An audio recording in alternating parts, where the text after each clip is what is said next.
السلام علیکم ورحمۃ اللہ وبرکاتہ۔ الحمد للہ نحمده ونستعینه ونستغفره ونؤمن به ونتوکل علیہ ونعوذ باللہ من شرور انفسنا ومن سیئات اعمالنا، من يهده الله فلا مضل له ومن يضلله فلا هادي له، ونشهد أن لا إله إلا الله ونشهد أن محمدا عبده ورسوله، فأعوذ بالله من الشيطان الرجيم، بسم الله الرحمن الرحيم، ومن أحسن قولا ممن دعا إلى الله وعمل صالحا وقال إنني من المسلمين، وقال تعالى إن الله وملائكته يصلون على النبي يا أيها الذين آمنوا صلوا عليه وسلموا تسليما،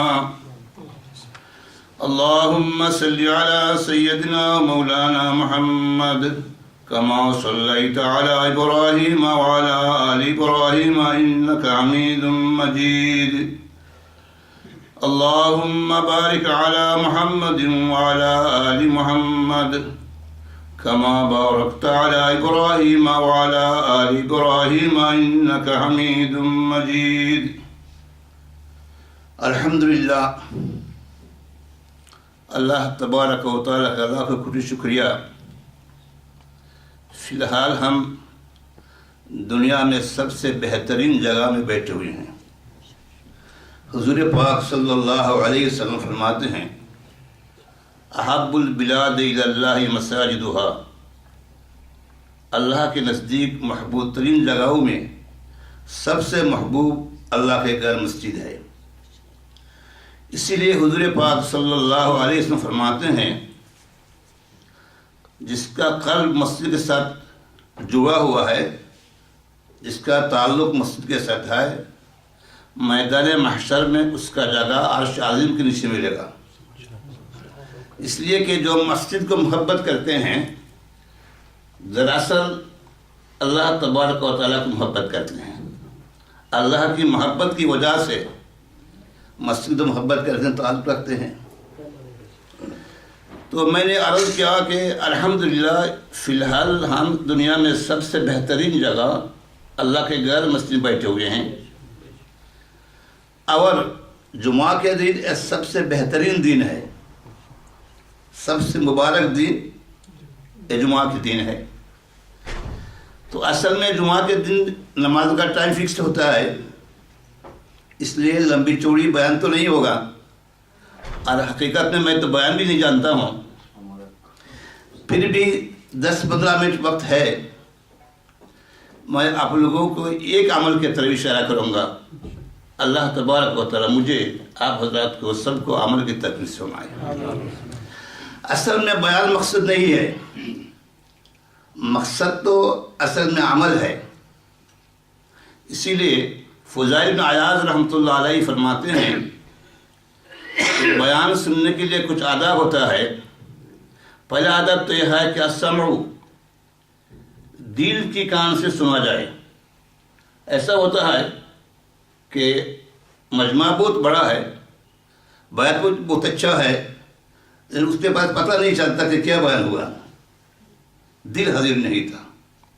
اس لیے پہلی بات یہ ہے کہ دل حاضر ہو، دل کی کان سے سنا جائے۔ پھر الصمت، چپ رہیں، باتیں نہ کریں، اگر باتیں کریں گے تو بیان کسی سنیں گے۔ پھر تیسری جو بات ہے یہ ہے الحفظ، اس کو یاد بھی کریں۔ اگر یاد نہیں رہا تو گھر میں جانے کے بعد کیسے عمل کریں گے؟ تو اس لیے الحفظ تیسرا یہ ہے کہ اس کو یاد بھی کیا کریں۔ اور چوتھی جو اصل بات ہے العمل، اس کو عمل بھی کریں۔ اور پانچواں بات یہ ہے کہ یہ باتیں دوسرا تو پہنچائے، النشر اس کو آ جاتا ہے، التبلیغ۔ تب میں نے انشاءاللہ 10-15 منٹ کے اندر آپ حضرات کو ایک عمل کی طرف اشارہ کروں گا۔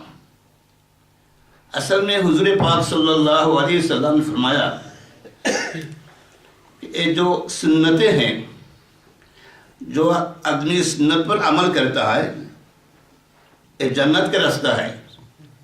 جنت کو پہنچنے کے لیے جو راستہ ہوتا ہے یہ اصل میں سنت ہے. جو آدمی سنت کے مطابق زندگی گزارے گا تو اللہ تبارک و تعالیٰ سنت کی برکت سے دنیا تک پہنچا دے گا. نقش قدم نبی کے جنات کے راستے خدا سے ملاتا ہے سنت کے راستے. جب انسان سنت تک عمل کرتا ہے، سنت پر عمل کرتا ہے تو اللہ سے بھی اس کا کیا ہو جاتا ہے، اللہ کا رضا اس کو نصیب ہو جاتا ہے، اللہ کو مل جاتا ہے. اس لیے میں نے صرف آج آپ حضرات کے سامنے مسجد میں آنے اور جانے کا جو آداب ہے، جو سنت ہے، یہ آپ کا عرض کروں گا انشاءاللہ. اصل بات ہے جب انسان مسجد میں آتا ہے تو ایسا نہیں کہ غفلت کے ساتھ آئے، بلکہ جب گھر سے انسان وضو کر کے مسجد کی طرف چلتا ہے تو ہر قدم میں ایک ایک گناہ معاف کیا جاتا ہے، اور ہر قدم میں اس کے نمائے اعمال میں ایک ایک لکھا جاتا ہے. اس لیے ہمارے بزرگ حاجی امداد اللہ مہاجر مکی رحمۃ اللہ علیہ جب مسجد میں آتے تھے تو جو راستہ سیدھا تھا اسے سد نہیں آتے تھے بلکہ دور کے راستے سے آتے تھے. تو کسی نے فرمایا کہ حضرت سیدھے راستہ ادھر آ جائیں اور راستہ کیا چھوٹا ہوگا، قدم کم ہوگا. تو حضرت فرماتے تھے کہ نہیں، حضور پاک صلی اللہ علیہ وسلم فرمایا قدم جتنا ہوگا نیکی اتنا ہوگا، اتنا گناہ معاف ہوگا. تو میں تو گناہ گار آدمی ہوں، اس لیے دور سے آتا ہوں کہ میرا گناہ معاف ہو جائے. اللہ پر میرا کتنا فکر تھا کہ ہمارا گناہ معاف ہو جائے، اللہ ہم پر راضی ہو جائے. تو اس لیے جب مسجد میں آئیں تو میں عرض کرتا ہوں کہ گھر میں وضو کر کے آ جائیں. حدیث میں یہ بات ہے کہ وضو کر کے آئیں. اگر وضو نہیں کیا، مسجد میں آئیں گے، وہ آ کر وضو کریں گے تو پھر یہ اجر سے محروم ہو جائیں گے. اس لیے میں پہلے بات عرض کرتا ہوں، اس کو یاد رکھیں کہ جب کہ مسجد میں آئیں گے تو وضو کر کے گھر سے وضو بنا کر پھر مسجد میں آیا کریں. دوسری سنت یہ ہے کہ جب مسجد میں آئے تو پھر اللہ کو یاد کیا کرے کہ اللہ میں غفلت سے نہیں آیا ہوں بلکہ میں نے آپ کو یاد کرتا ہوں. اللہ ایک گھر آپ کا ہے، میں آپ کی توفیق ہی سے میں نے حاضری دیا. اس لیے پہلے کہیں کہ بسم اللہ. یہ بسم اللہ کہنا سنت ہے. ہم تو اکثر آدمی مسجد میں داخل ہو جاتے ہیں لیکن بسم اللہ نہیں پڑھتے ہیں. یہ سنت ہے کہ جب مسجد میں داخل ہو تو پہلے بسم اللہ کہا کرے کہ اے اللہ تبارک و تعالیٰ میں جب مسجد میں داخل ہوا ہوں یہ آپ اس کے نام ہی سے میں داخل ہو رہا ہوں. بسم اللہ سب سے بڑی چیز ہے. فرماتے ہیں کہ کوئی بھی عمل بسم اللہ سے شروع کیا جائے تو بابرکت ہوتا ہے، اس سے برکت ہوتی ہے. اور بسم اللہ شروع نہ کیا جائے، ایک آدمی بسم اللہ کہا کر داخل ہوا اور ایک نہیں کہا کر داخل ہوا تو دونوں کا داخل ہی ہوا، لیکن اس ایک کا ثواب تو ہو جائے گا، سنت پر عمل ہو جائے گا، اور ایک سنت کی برکت سے محروم ہو جائے گا. تو پہلے داخل ہونے کے بعد کہا جائے کہ بسم اللہ ایک سنت ہے. اور اللہ تبارک و تعالیٰ فرماتے ہیں کہ انسان اگر ایک سنت پر عمل کرے گا، ایک عمل کرے گا تو اللہ تبارک و تعالیٰ منیمم اس کو 10 اجر عطا فرمائیں گے. من جاء بالحسنۃ فلہ عشر امثالها. جب انسان ایک عمل کرتا ہے، اللہ تو بخیل نہیں، اللہ تو رحمان ہے، رحیم ہے، ایک کے بدلے ایک نہیں دیتے، ایک کے بدلے انسان ایک دیتا ہے. رب العالمین کم سے کم ایک کے بدلہ میں 10 اجر دیتے. تو آپ نے تو کہا کہ بسم اللہ، آپ کو ثواب مل گیا 10، ثواب مل گیا آپ کو 10. اور میدان محشر میں ثواب کی اتنی ضرورت ہوگی کہ ایک ہی نیکی کے لیے انسان بس سکتا ہے کہ اٹک جائے گی. اور میدان محشر میں ایک نیکی کسی کو کوئی دینے کے لیے تیار نہیں ہوگا. یہاں تک کہ بھائی کو نہیں دے گا، باپ بچے کو نہیں دے گا، ماں پت کو نہیں دے گا، یہاں تک کہ بیوی جس کے ساتھ ساری زندگی گزارے ہیں بیوی آپ کو ایک نہیں دینے کے تیار نہیں، تو آپ بھی نہیں دیں گے. آپ بھی ماں کو، باپ کو، بھائی کو یہاں تک کہ اپنی بیوی کو ایک دن کے لیے تیار نہیں ہوں گے۔ اس وقت پتہ چلے گا کہ نیکی کی قدر کیا ہے، قیمت کیا ہے۔ تو اس لیے حیات زندگی میں مرنے کے پہلے عمل کرنے کے لیے کوشش کیا جائے۔ مرنے کے بعد نماز عمل کا جو بک کا کلوز ہو جائے گا۔ مرنے کے بعد نہ نماز ہوگی، نہ روزہ رکھ سکتے ہیں، نہ حج کر سکتے ہیں، کچھ بھی نہیں۔ تو جو کچھ کرنا ہے مرنے کے پہلے کریں گے۔ تو میں اب حضرت کو عرض کرتا ہوں کہ مسجد میں داخل ہونے کے لیے 5 سنت ہے۔ کتنا سنت ہے؟ 5 سنت ہے، اس کو یاد کر لیں۔ میں نے اس لیے پہلے عرض کیا اس کو یاد کرنا ضروری ہے۔ اگر یاد نہیں ہوگا تو جب عصر کے اندر آئے گا، عصر میں آئے گا تو عمل کر سکتے ہیں، جو یاد نہیں ہے عمل کر سکتے ہیں۔ تو اس لیے میں گزارش کرتا ہوں کہ دل سے سنا جائے اور یاد کرنے کی نیت سے، عمل کرنے کی نیت سے سنا جائے۔ تو پہلا سنت یہ ہے کہ جب مسجد میں داخل ہو اس کو پہلے 1-2 قدم پہلے یہ پڑھ لے، بسم اللہ رب العالمین میں آپ کو یاد کرتا ہوں۔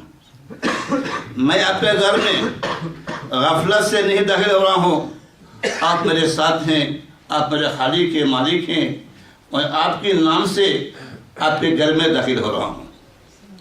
تو بتاؤں جس کا دھیان اللہ کی طرف ہوگا، اللہ کو یاد کر کے داخل ہوگا، اللہ کے رحمت سے نازل ہوگا یا نہیں؟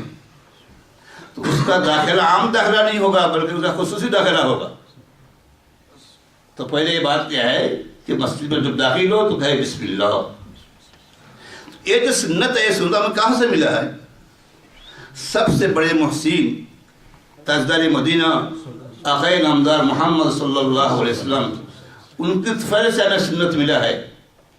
اس لیے دوسری جو سنت ہے یہ فرمائیں، یہ کہیں کہ الصلاۃ والسلام علی رسول اللہ، الصلاۃ والسلام علی رسول اللہ۔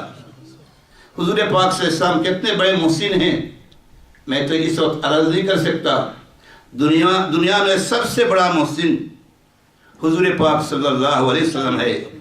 اس لیے داخل ہونے کے وقت بھی ان کو یاد کیا جائے، بسم اللہ پڑھ تو اللہ کو یاد کیا جائے، پھر اللہ کے بعد حضور پاک صلی اللہ علیہ وسلم پر درود پڑھا جائے۔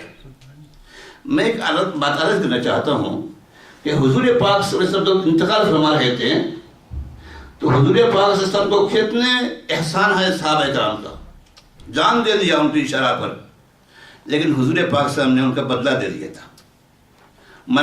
مرتے وقت کسی صحابہ کوئی احسان ان پر نہیں تھا، سب کا سب اس نے ادا کر کے دے چلا گیا۔ ابھی کوئی آدمی حضور پاک صلی اللہ علیہ وسلم پر درود شریف پڑھے، مسجد میں داخل پڑھے الصلاۃ والسلام علی رسول اللہ، تو اس کا بدلہ حضور پاک صلی اللہ علیہ وسلم کیسے دیں گے؟ ابھی تو انتقال کر چکے ہیں، دنیا میں نہیں ہے، تو اس کا بدلہ کیسے دیں گے؟ تو فرماتے اس کا ریزرو رہے گا۔ جب آپ داخل ہوتے پڑھیں گے الصلاۃ والسلام علی رسول اللہ، اور ریزرو رہے گا میدان محشر میں حضور پاک صلی اللہ علیہ وسلم سے بدلہ آپ کا شفاعت کریں گا، جنت میں پہنچا دیں گے۔ کتنی بڑی بات ہے کہ مسجد میں داخل وقت غفلت سے داخل نہ ہو، بلکہ پہلے اللہ کو یاد کرے بسم اللہ، پھر دوسری بات الصلاۃ والسلام علی رسول اللہ، پھر تیسری بات اللہم افتح لی ابواب رحمتک، اللہم افتح لی، اے اللہ تو کھول دے میرے لیے ابواب رحمتک، رحمت کے تمام دروازے۔ ابواب ہے جمع، باب ہے واحد، تو فرماتے کہ اللہ تبارک و تعالی رحمت کے جتنے درجہ ہیں، جتنے درجہ، مسجد کا مین درجہ تو ایک ہوتا ہے، جب اب آتے ہیں تو مسجد کا دروازہ کھلا ہوا ہے، لیکن رحمت کا دروازہ آپ کے لیے کھلا ہے یا نہیں تو پتہ نہیں ہے۔ جبکہ مسجد کا دروازہ کھلا ہوتا ہے تو مسجد کے اندر فاسق بھی داخل ہوتا ہے، فاجر بھی داخل ہوتا ہے، وزیٹر بھی داخل ہو سکتا ہے، اور چور بھی داخل ہو سکتا ہے، مسجد کے فین چوری کرنے کے لیے، مائک چوری کرنے کے لیے، اور کوئی مشین چوری کرنے کے لیے چور بھی داخل ہوتا ہے، اور کوئی نان مسلم بھی داخل ہو سکتا ہے دیکھنے کے لیے۔ تو یہ جو دروازہ کھلا ہے یہ میرے لیے کافی نہیں۔ رب العالمین اللہم افتح لی ابواب رحمتک، اصل جو دروازہ ہے یہ دروازہ اصل دروازہ نہیں بلکہ تیری رحمت کا دروازہ اصل دروازہ ہے.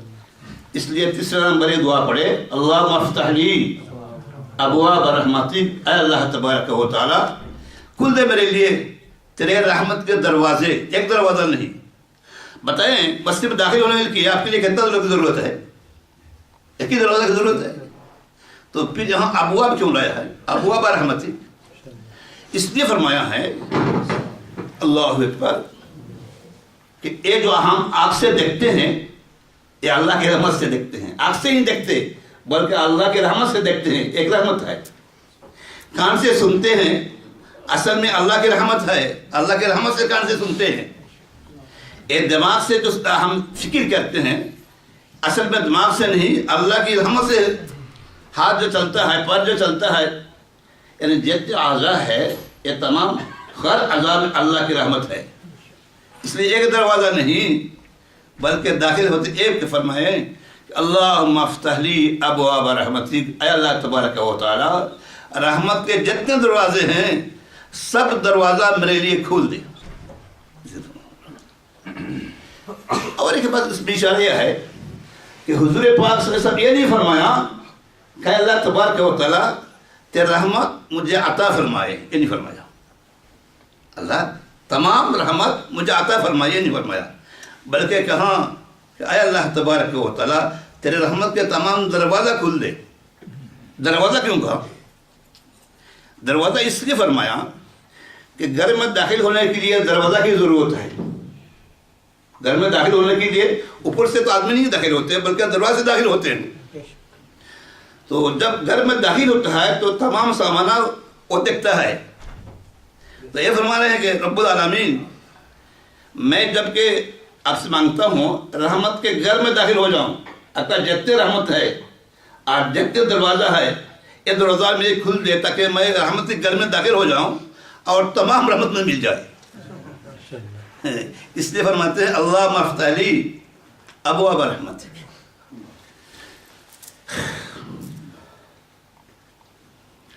تو ایک رحمت ہے، ایک رحمت تو خاص رحمت ہے اور ایک عام رحمت ہے.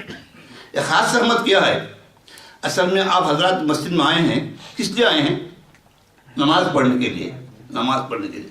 یہ نماز جو ہے ایک خاص عبادت ہے. اللہ تبارک و تعالیٰ نے اپنی حبیب کو معراج میں عطا فرمایا اور اللہ سبحانہ و تعالیٰ نے فرمایا یہ جو نماز ہے یہ نماز تمہارے امت کا ایک معراج ہے. تم کو میں نے یہاں تک بلایا اور تمہارا امت جب نماز میں کھڑا ہوگا تو میں خود رب العالمین اس سے ملاقات کروں گا. تو جب حضور پاک صلی اللہ علیہ وسلم میرا تشریف لیا تو 3 ہدیہ پیش کیا تھا التحیات للہ والصلوات الطیبات. تو اللہ تبارک و تعالیٰ نے 3 ہدیہ سے بدلہ میں دیا تھا السلام علیک ایھا النبی ورحمۃ اللہ وبرکاتہ. یہ سلامت رحمت برکت اللہ تبارک و تعالیٰ نے حضور پاک صلی اللہ علیہ وسلم کو معراج میں دیا تھا. تو ایک ہدیہ اللہم افتح لی ابواب رحمتک. رب العالمین آپ نے جو آپ کو نبی کو معراج میں سلامت اور رحمت دیا تھا میں اسی رحمت مانگتا ہوں. اللہم افتح لی ابواب رحمت اور رحمت مانگتا ہوں جو رحمت آپ نے آپ کے نبی کو معراج میں دیا تھا. اللہم افتح لی ابواب رحمتک. تو کتنا ہو گیا؟ 3 ہو گیا. نمبر 4 جب داخل ہو تو اس کا بھی احترام ہے. اللہ کا گھر ہے اس لیے جب داخل ہو تو پھر داہنے پاؤں داخل کریں. داہنے پاؤں بائیں پاؤں نہیں. اگر کوئی بائیں پاؤں رکھ دیا یہ شرک نہیں کیا یہ کفر نہیں کیا داخلہ ہو جائے گا لیکن سنت کے برکات سے محروم ہو جائے گا اور ثواب سے محروم ہو جائے گا. اس لیے جب مسجد میں داخل ہو تو داہنے پاؤں مسجد میں رکھا کرے یہ سنت ہے. تو 4 سنت ہو گیا. پھر مسجد میں داخل ہو گیا تو پھر اعتکاف کی نیت کر دیا کریں. نویت سنت الاعتکاف ما دمت فی ھذا المسجد.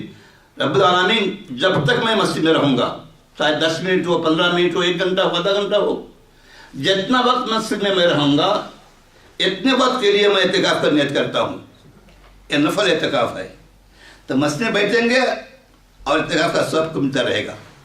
تو کتنا حکم ہوگا؟ 5 ہو گیا. تو 5 سنت ہو گیا. تو 5 سنت اللہ تبارک و تعالیٰ فرماتے ہیں ایک ایک پر میں 10 نیکی دوں گا تو کتنا ہوا؟ 50 ہو گیا. اور باہر ہونے میں اور 5 تو کتنا ہوا؟ 10. تو 10 سے 10 ضرب لگائے تو 100 ہو جائے گا. تو دن میں 500 ہو جائے گا اور مہینہ میں آپ کو 15,000 نیکیاں مل جائے گا. 15,000 نیکیاں مل جائے گا.